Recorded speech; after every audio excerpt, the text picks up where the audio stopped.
Vinho. Uma palavra que evoca imagens de vinhedos banhados pelo sol, encontros alegres como um bom jantar em família e sabores requintados. Mas o vinho é muito mais do que uma bebida. É uma viagem no tempo, um testemunho da ingenuidade humana e uma celebração da generosidade da natureza. Durante milênios, o vinho ocupou um lugar especial em culturas ao redor do mundo. As evidências sugerem que a vinificação remonta a 6.000 anos antes de Cristo, na região do Cáucaso. A partir daí, a vinificação espalhou-se pelo mundo antigo, tornando-se parte integrante da vida na Grécia Antiga, Roma e Egito. O vinho não era apenas uma bebida. Estava entrelaçado com religião, medicina e costumes sociais.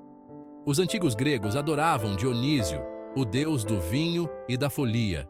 Os romanos acreditavam que o vinho possuía propriedades medicinais.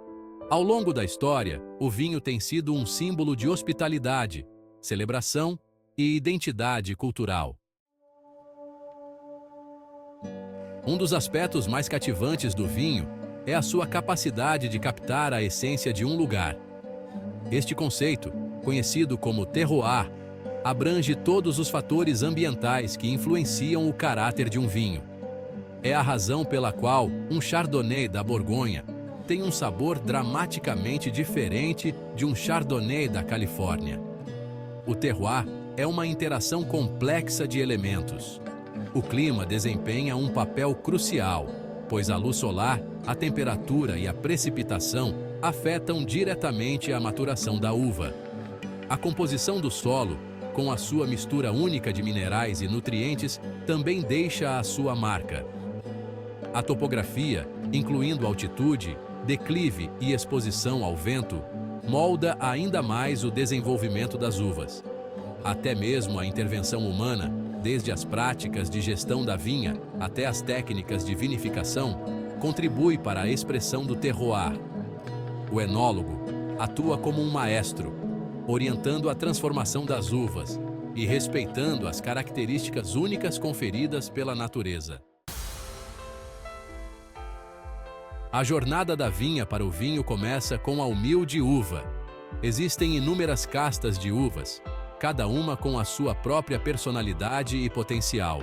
Algumas, como Cabernet Sauvignon e Chardonnay, são famosas pela sua adaptabilidade e ampla gama de estilos. Outras, como Nebbiolo e Pinot Noir, são mais temperamentais, mas capazes de produzir vinhos de extraordinária complexidade. O ciclo anual da videira é uma dança delicada com a natureza. Na primavera, os botões florescem, sinalizando uma nova vida. O verão traz calor e sol, essenciais para a fotossíntese e acumulação de açúcar nas uvas. À medida que o outono se aproxima, as uvas mudam de cor, um processo conhecido como pintor, indicando maturação. A época da vindima é um período de intensa atividade. As uvas são cuidadosamente colhidas à mão ou colhidas mecanicamente, dependendo do terreno e das preferências do enólogo. O momento da colheita é crucial, pois determina o equilíbrio entre açúcar, acidez e compostos de sabor nas uvas. Seção 4. A arte dos alquimistas, transformando uvas em vinho. Uma vez colhidas, as uvas embarcam na sua transformação mágica em vinho. Este processo, conhecido como vinificação, envolve uma série de etapas cuidadosamente orquestradas. O primeiro passo é a prensagem, onde as uvas são suavemente esmagadas para libertar o seu sumo, agora chamado mosto. A seguir, vem a fermentação, o coração da vinificação. A levedura, presente naturalmente nas cascas das uvas, ou adicionada pelo enólogo, converte o açúcar do mosto em álcool, libertando dióxido de carbono como subproduto.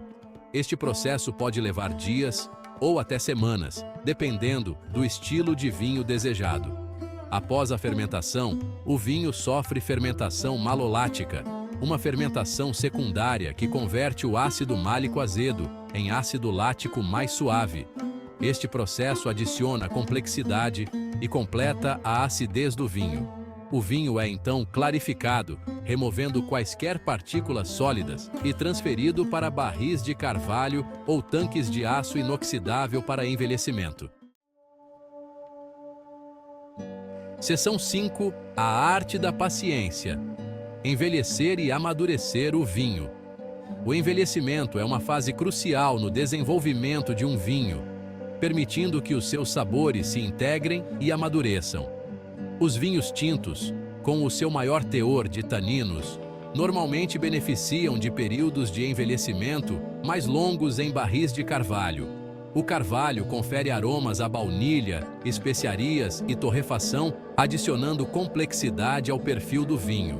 Os vinhos brancos, especialmente aqueles com aromas delicados, são frequentemente envelhecidos em tanques de aço inoxidável para preservar o seu frescor e frutosidade.